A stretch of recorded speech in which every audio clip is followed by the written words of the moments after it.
வணக்கம் ஃப்ரெண்ட்ஸ், இந்த வீடியோவில் நம்ம பார்க்க போகிறது மே 15, 16ஆம் தேதியோட கரண்ட் அஃபேர்ஸ் தான் பார்க்க போகிறோம்.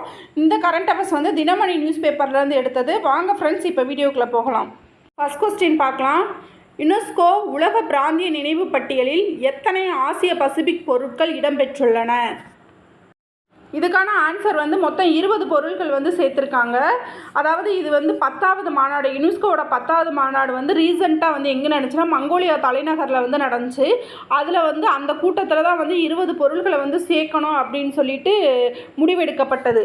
அதில் வந்து இந்தியாவிலேருந்து என்னென்ன வந்து நினைவு சின்னங்கள் வந்து சேர்த்துருக்காங்க அப்படின்னா, அதாவது துளசிதாசர் எழுதின ராமசரித மானஸ்ன்ற இந்திய படைப்பை வந்து அந்த நினைவு பட்டியலில் சேர்த்துருக்காங்க. ரெண்டாவதாக வந்து பஞ்சதந்திர கதைகள், அதாவது இந்த பஞ்சதந்திர கதையோட 15ஆம் நூற்றாண்டு கையெழுத்து பிரதி இருக்கும்ல, அதை வந்து இந்த நினைவு பட்டியலில் வந்து இந்திய படைப்புகள் வந்து 2 வந்து சேர்த்துருக்காங்க. ஒன்று வந்து ராமசரித மானஸ், இன்னொன்று வந்து பஞ்சதந்திர கதைகள். இந்திய படைப்புகள் இல்லாமல் வேறு என்னென்ன செய்திருக்காங்கன்னா வந்து வங்கதேச அறிவியல் புனைக்கதை எழுத்தாளர் வந்து ரோஹியா ஹுசைன் அவங்க எழுதின புனைக்கதை பிரதி, அதாவது என்ன புனைக்கதைனா சுல்தானாவின் கனவில் 1905 வந்து எழுதியிருக்காங்க. அதை வந்து இந்த நினைவு பட்டியலில் வந்து சேர்த்துருக்காங்க இந்த புனைக்கதை பிரதியை.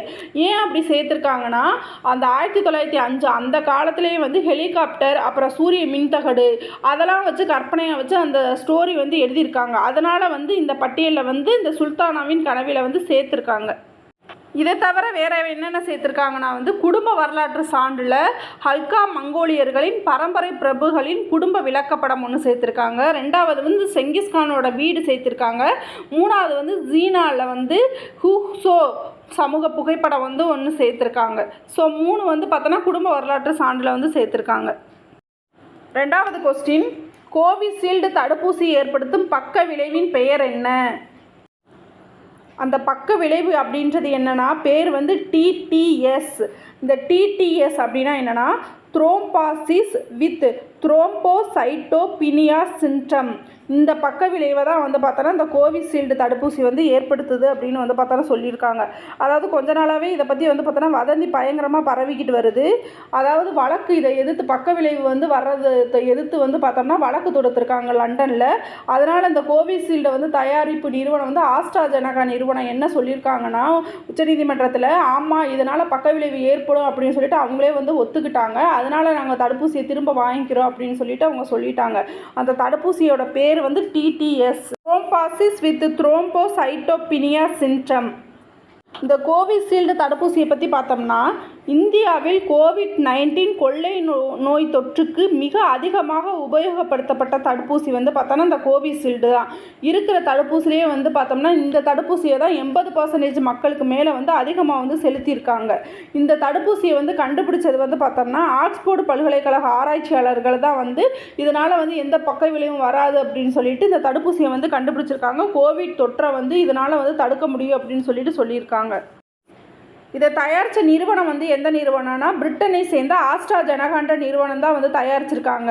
இந்த கோவிஷீல்டில் வந்து கோவிஷீல்டு தடுப்பூசியோட ஐரோப்பாவில் வந்து என்ன பேருனா வாக்ஸ் எவ்ரியா அப்படின்றதான் வந்து பார்த்தோன்னா அதோட பேர். இந்தியாவில் வந்து அது கோவிஷீல்டுன்ற பேரில் வந்து இருக்குது. இந்தியாவில் வந்து கோவிஷீல்டுன்ற பேரில் வந்து தயாரித்த நிறுவனம் வந்து யாருன்னா சீரம் இன்ஸ்டியூட் ஆஃப் இந்தியா, பூனேயில் இருக்குது. இந்த நிறுவனம் தான் இந்தியாவில் வந்து தயாரிச்சிருக்காங்க. ஆனால் வந்து லண்டனில் தயாரித்தது ஆஸ்ட்ராஜெனகா நிறுவனம், பிரிட்டன். அவங்க தயாரித்ததை தான் இந்த பூனேயில் இருக்க சீரம் இன்ஸ்டியூட் ஆஃப் இந்தியா வந்து பார்த்தோம்னா கோவிஷீல்டு பேரில் வந்து இந்தியாவில் வந்து தயாரித்து தடுப்பூசியை வந்து போட்டிருக்காங்க. மூணாவது கொஸ்டின், அம்பேத்கர் தொழில் முன்னோடிகள் திட்டத்தில் அரசு எவ்வளவு மானியம் வழங்குகிறது? அதாவது இந்த அம்பேத்கர் தொழில் முனைவு திட்டம் அப்படின்றது வந்து தமிழ்நாடு அரசு கொண்டு வந்த திட்டம். யாருக்காக கொண்டு வந்திருப்பாங்கன்னா சிறுபான்மையினர்கள், அதாவது ஆதி திராவிட சிறுபான்மையினருக்காக வந்து கொண்டு வந்திருப்பாங்க. இளைஞர்கள் மகளிருக்காக கொண்டு வந்த திட்டம் தான் வந்து பார்த்தோன்னா இந்த அம்பேத்கர் தொழில் முனைவு திட்டம். அதற்காக அரசு எவ்வளோ மானியம் வழங்குகிறது அப்படின்னா, அரசு வந்து இதற்கான மானியம் வந்து எவ்வளோ கொடுக்குறாங்கன்னா 35% வந்து பார்த்தோம்னா தொழில் மானியம் வந்து இளைஞர்களுக்கு மகளிர்களுக்கு வந்து பார்த்தோம்னா கொடுக்குறாங்க அரசு. அந்த 35% அரசோட மானியம் போக நம்ம வந்து இந்த ஸ்கீமில் போய் தொழில் முனைவோர் ஸ்கீமில் போய் நம்ம போய் பேங்கில் வந்து லோன் வாங்கினோம்னா அதற்கு வந்து கடன் வட்டியாக வந்து 6% மானியம் வந்து பார்த்தோம்னா கொடுக்குறாங்க மூலத்தொகைக்கு. ஸ்கீம் வந்து யாராக இருக்குன்னா ஆதி திராவிட சமுதாய இளைஞர்கள் மகளிர்கள் தொழில் முனைவோர்களுக்காக உயர்த்தும் திட்டம் தான் இந்த திட்டம்.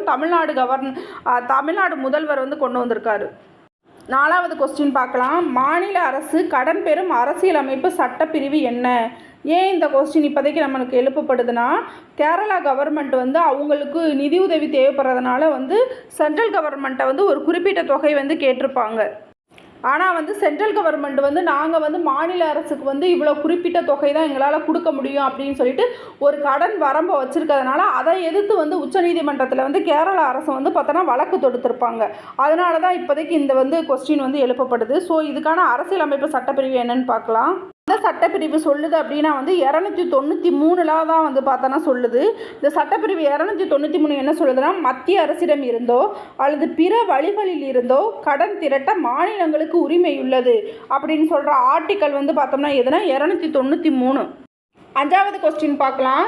இந்திய மருத்துவ சங்க தலைவர் யார்? அவர் வந்து யாருன்னா ஆர்வி அசோகன் அவர்கள். ஏன் இப்போ இவரை பற்றி நம்ம பேசுகிறோம் அப்படின்னா, இந்திய மருத்துவ சங்கம் வந்து பார்த்தோம்னா பதஞ்சலி நிறுவனத்துக்கு எதிராக வந்து ஒரு வழக்கு வந்து உச்சநீதிமன்றத்தில் வந்து தொடுத்திருப்பாங்க. அதை விசாரித்த உச்சநீதிமன்ற நீதிபதிகள் வந்து பார்த்தோம்னா பதஞ்சலி நிறுவனத்தில் இருக்க 14 பொருள்களுக்கு வந்து தடை விதிச்சிருப்பாங்க. அப்போ அந்த வழக்கு போய்கிட்டு இருக்கப்ப இந்திய மருத்துவ சங்கத்தை பற்றி உச்சநீதிமன்ற நீதிபதிகள் விசாரிச்சுக்கிட்டு இருக்கப்ப இவர் அதற்கு வந்து என்ன கருத்து அப்படி சொல்லியிருக்காரு அப்படின்னா, அந்த ஆர்வி அசோகன் அவர்கள் வந்து நீங்கள் பதஞ்சலி நிறுவனத்து மேலே வந்து தவறு இருக்குது, அதை வந்து சுட்டிக்காட்டி பேசாமல் நீங்கள் எங்களை பற்றி பேசுகிறீங்க, இந்திய மருத்துவ சங்கத்தை பற்றி டீட்டெயில் கேட்குறீங்க அப்படின்னு சொன்னது வந்து உச்சநீதிமன்ற நீதிபதிகள் அவர் சொன்ன கருத்து வந்து உச்சநீதிமன்ற நீதிபதிகளுக்கு வந்து ஒரு அதிருப்தி தெரிவித்ததாக வந்து பார்த்தோம்னா போட்டிருக்காங்க. அவங்களுக்கு வந்து ஒரு சாட்டிஸ்ஃபைடாக கிடையாது அப்படின்னு சொல்லிட்டு போட்டிருக்காங்க. ஸோ அதனால தான் இந்திய மருத்துவ சங்க தலைவர் யார் அப்படின்னா வந்து ஆர்வி அசோகன். இதை வந்து ஜஸ்ட் தெரிஞ்சுக்கோங்க. 6வது கொஸ்டின் பார்க்கலாம். பிரதமரிடம் வேட்பு மனு இது வேட்பம் மனம் கிடையாது, வேட்பு மனு. பிரதமரிடம் வேட்பு மனு பெற்ற தமிழர் யார்? அதாவது இப்போ மக்களவை எம்பி எலெக்ஷன் வந்து நடந்துக்கிட்டு இருக்கிறதுனால வேட்புமனு தாக்கல் பண்ணுறதுக்கு வந்து உத்தரப்பிரதேச தேர்தல் அதிகாரிகிட்ட வந்து பிரதமர் வந்து போயிருப்பார். பிரதமர் வந்து வாரணாசி தொகுதியில் வந்து இது 3வது முறையாக வந்து பார்த்தோன்னா போட்டிடுறாரு. அப்போ உத்தரப்பிரதேச தேர்தல் அதிகாரிகிட்ட தான் அவர் வந்து வேட்புமனு தாக்கல் பண்ண போயிருக்காரு. அங்கே இருந்தவர் வந்து யாருன்னா ஒரு தமிழர். அந்த தமிழர் வந்து யாருன்னா ராஜலிங்கம் அவர்கள். அவர் எந்த ஊர் அப்படின்னா தமிழ்நாடு தென்காசி கடையநல்லூரை சேர்ந்தவர். அவர்கிட்ட தான் வந்து பிரதமர் வந்து வேட்புமனு தாக்கல் பண்ணியிருக்காரு. 7வது கொஸ்டின் பார்க்கலாம். குடியுரிமை திருத்த சட்டம் 2019 படி முதல் முறையாக எத்தனை பேருக்கு சான்றிதழ் வழங்கப்பட்டது? இது வந்து மே 15 2024 வந்து கொடுத்துருக்காங்க. மொத்தம் எத்தனை பேருக்கு வந்து பார்த்தோம்னா இந்திய குடியுரிமை வந்து வழங்கியிருக்காங்க அப்படின்னா 14 பேருக்கு வந்து கொடுத்துருக்காங்க. இதை கொடுத்தவர் வந்து யாருன்னா மத்திய உள்துறை செயலாளர் வந்து அஜய்குமார் பல்லா அப்படின்றவர் தான் 14 பேருக்கு வந்து சான்றிதழ் வந்து கொடுத்துருக்காரு. இப்போ இந்த குடியுரிமை திருத்த சட்டம் 2019 பற்றி பார்க்கலாம். இந்த சட்டம் வந்து என்ன சொல்லுதுன்னா, அண்டை நாடுகள், நம்மளோட இந்தியாவோட அண்டை நாடுகள் வங்காளதேசம், ஆப்கானிஸ்தான், பாகிஸ்தான், அங்கே இருந்து 2014 டிசம்பர் 31க்கு முன்னாடி வந்த அதாவது புலம்பெயர்ந்த முஸ்லீம் அல்லாத சிறுபான்மையினர்கள், அவங்க வந்து யாருன்னா ஹிந்துக்கள், சீக்கியர்கள், சமணர்கள், பௌத்த மதத்தினர், பார்சிகள், கிறிஸ்துவர்கள், இவங்களுக்கு வந்து அதாவது 2014 டிசம்பர் 31க்கு முன்னாடி இவங்கெல்லாம் வந்தாங்கன்னா, வங்காளதேசம், ஆப்கானிஸ்தான், பாகிஸ்தான்லேருந்து வந்தவங்களாக இருந்தாங்கன்னா இவங்களுக்கு வந்து இந்த குடியுரிமை திருத்த சட்டம் 2019 படி இந்திய குடியுரிமை வந்து பார்த்தோன்னா வழங்கலாம் அப்படின்னு சொல்லிட்டு மார்ச் மாதம் வந்து பார்த்தோன்னா ஒரு சட்டம் வந்து கொண்டுட்டு வர்றாங்க. அதுதான் வந்து குடியுரிமை திருத்த விதிகள் 2024. இதை அறிவித்தது வந்து மார்ச் 11 2024 வந்து அறிவிச்சிருக்காங்க.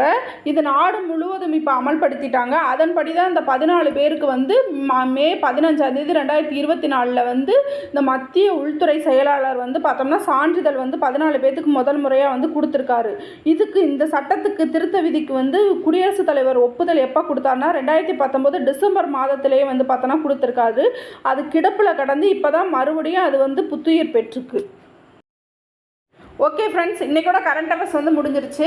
நாளைக்கோட கரண்ட் அஃபேர்ஸ் வந்து நெக்ஸ்ட் வீடியோவில் பார்க்கலாம். என்னோட சேனலை சப்ஸ்கிரைப் பண்ணாதவங்க சப்ஸ்கிரைப் பண்ணிக்கோங்க. பக்கத்தில் இருக்க பெல் ஐக்கானை கிளிக் பண்ணிக்கோங்க. பக்கத்தில் இருக்க ஆல் பட்டனை கிளிக் பண்ணிக்கோங்க. அப்போ தான் நான் டெய்லி போடுற கரண்ட் அஃபேர்ஸ் உங்களுக்கு நோட்டிஃபிகேஷனாக வரும். ஓகே ஃப்ரெண்ட்ஸ், நெக்ஸ்ட் வீடியோவில் பார்க்கலாம்.